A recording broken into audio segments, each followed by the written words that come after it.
DjGoHam here. Welcome back to the channel. It's Farm Some News, baby. Today's a pretty quiet day overall. We've got a few things to talk about, and I'm actually making this video before the testing list released. I'm like 2 hours ahead of schedule. I'll leave a couple links down in the description at the top of it in case you want to check out the testing list or anything else today. Otherwise, let's get into it. Starting off our modern news with some information on Somerset Farms by Steve's Mods. Yesterday, soon after Farm Some News was published, Steve had a conversation with Giants, and they came to an agreement on the map where it would be accepted on the mod hub. So Steve took the link down. Therefore, the link on the mod video or the news video from yesterday did not work. Don't worry though, as the map went into console testing yesterday afternoon, meaning if all goes to plan, we could see it released on ModHub in the next few days. It went from never coming to ModHub to a potential release for all platforms in the course of just a few hours. So stay tuned. Here's another mod that's been back and forth with Giants and giving me really bad whiplash. The Massey 5400 series. A lot has been going on in the background with Giants and AMG Agri with this tractor pack. Evidently,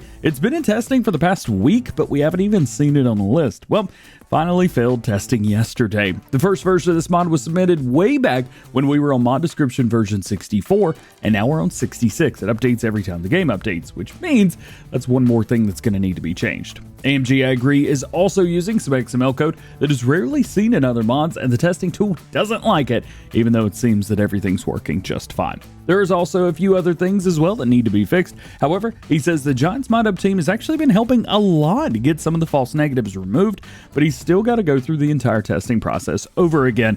I think it was originally submitted, the wait was like a month, 3 weeks, something like that. At least now it's down to about a week and a half, but AMG may not have to wait that long. Since most of the errors were out of his control, the ModHub team has said that they'll speed up the testing process for the mod once it is back with them. So hopefully we're not too much further away from this. Hispano Modding has some more pics of the rear and fenders on his Kenworth T2000, which is going to be the Lizard 2000 once submitted to ModHub. The pieces are all coming together nicely, and it's looking really good. No other information right now, but I imagine we'll probably start seeing parts of the cabin and some other configurations soon. Work continues on the TLX 9000 from 82 Studio, but a new face has entered the ring, the X52 enclosed trailer. You may remember back in Farming Simulator 19, we had the 48-foot enclosed trailers, but this one's going to be a little bit more American in style and will match perfectly with any of his other trucks, especially the 9000. For the majority of a stream yesterday, work was done on the 9000 itself, but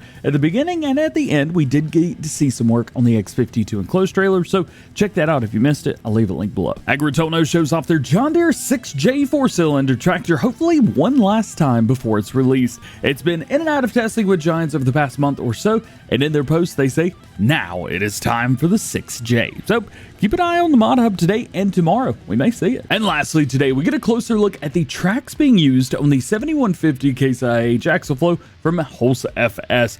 They are not what we're used to here in the States, at least on newer machinery, but they are all metal. Generally, if you're curious, rubber tracks are used on grass and dirt to help lower the compaction, things like that. However, sometimes you gotta get in there, and on wet or muddy conditions, a metal track or steel tracks give you much more traction, especially on hilly and uneven surfaces. There's always a downside though, as metal tracks will always leave their mark on every surface, no matter what it is, even hard surfaces. We've seen metal tracks on a few things in-game already, but it is nice to have one more option if you ever wanted to use it. And it's always nice to have one more self-aware segue to the outro, just in case you ever wanted to use it, maybe on your friends, confuse them, family members, something, I don't know, it's pretty weird. Just like every episode of Farm Some News, links to everything that we talked about today can be found in the description below.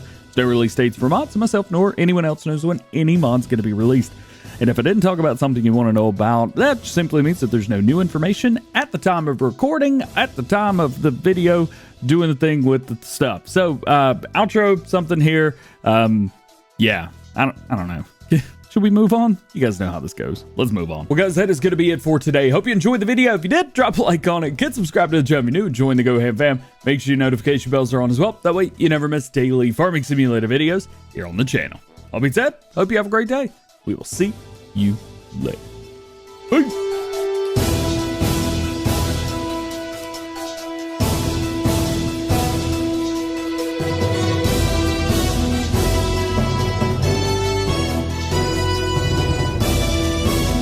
Yo, Top Gun Maverick was epic. If you can, go see it in IMAX. It was incredible.